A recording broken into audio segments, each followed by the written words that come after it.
ಹುಳುಗಳು ಸುಮಾರು 14ರಿಂದ 18 ತಿಂಗಳುಗಳ ಕಾಲ ಜೀವಿಸಿದ್ದು ಅಡಿಕೆ ಬೇರಿಗೆ ಅತಿ ಹಾನಿಕಾರಕವಾಗಿರುತ್ತವೆ.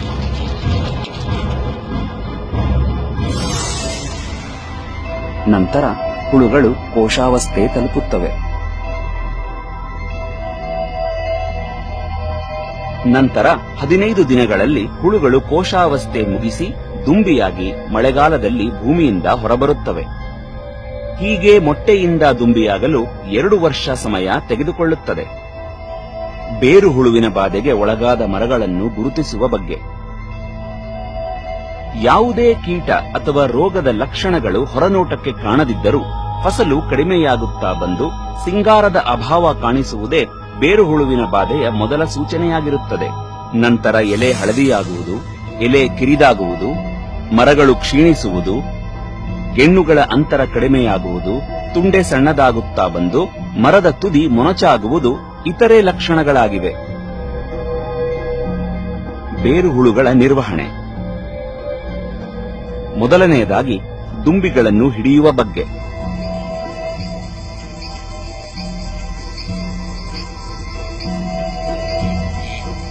ತೋಟದಲ್ಲಿ ಮುಸ್ಸಂಜೆಯ ವೇಳೆಯಲ್ಲಿ ಹಾರುವಾಗ ಕೈಗೆ ಸಿಗುವಂತಹ ದುಂಬಿಗಳನ್ನು ಹಿಡಿದು ಕೊಲ್ಲಬಹುದು.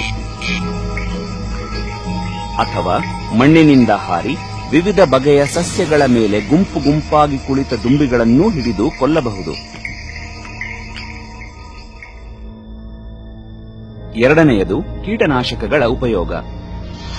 ಬೇರು ಹುಳು ಬಾಧೆ ಇರುವ ತೋಟದಲ್ಲಿ ದುಂಬಿ ಹಾರಿದ 3-4 ವಾರಗಳಲ್ಲಿ ಮೊದಲ ಹಂತದ ಮರಿಹುಳುಗಳು ಮಣ್ಣಿನಲ್ಲಿ ಲಭ್ಯವಿರುತ್ತವೆ.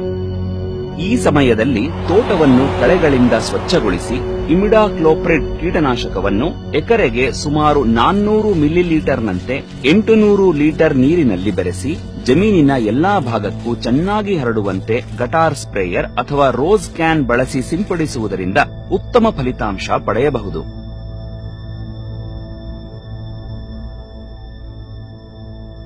ಮೂರನೆಯದಾಗಿ ಅಗತೆ ಮಾಡಿ 3ನೇ ಹಂತದ ಹುಳು ಹಿಡಿಯುವುದು.